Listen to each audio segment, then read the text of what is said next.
नमस्कार दोस्तों, मैं निशा सिंह सदीनामा की ओर से प्रस्तुत कर रही हूँ आज 13 सितंबर 2021 का संपादकीय, जिसे लिखा है हमारे संपादक जितेंद्र जितांशु ने, जिसका शीर्षक है जीडीपी की पटरी पर आने का रास्ता लंबा और कठिनाई। आर्थिक बहाली के लिए अर्थव्यवस्था के हर सेक्टर में एक हद तक उम्मीद की ज़रूरत होती है। महत्वपूर्ण आर्थिक किरदारों जो आर्थिक बहाली के रास्ते को तय करेंगे उसको सामान्य रूप से आशावादी होना चाहिए, लेकिन उम्मीद को रियल टाइम डाटा और सांख्यिकीय तत्वों का समर्थन मिलने की भी ज़रूरत पड़ती है।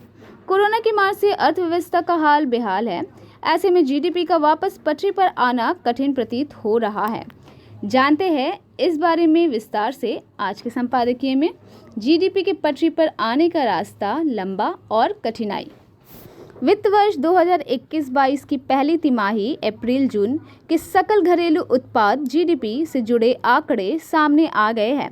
पहली तिमाही में स्थिर कीमतों 2011-12 पर जीडीपी के 32.38 लाख करोड़ होने का आंकलन किया गया है।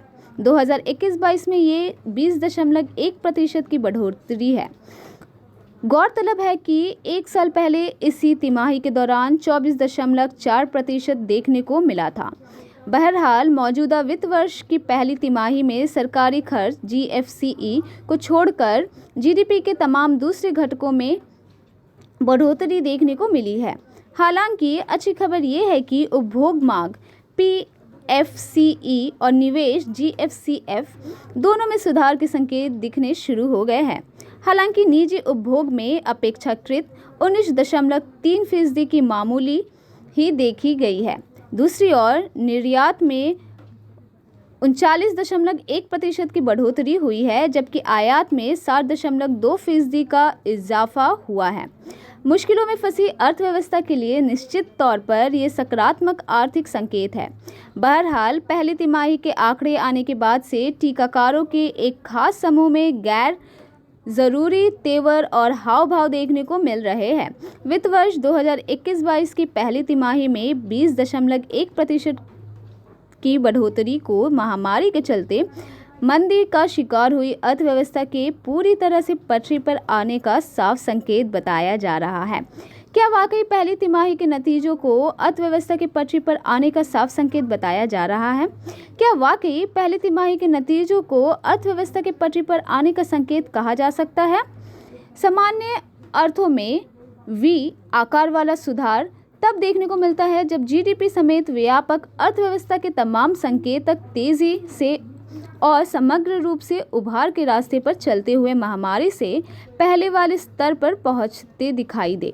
जैसा कि पहले ही उल्लेख किया जा चुका है कि अगर पिछले सालों के पहली तिमाही के अनुमानों को मद्देनज़र रखें तो हम पाते हैं कि जीडीपी के 2018-19 का स्तर हासिल करने में अब भी कुछ कसर बाकी है।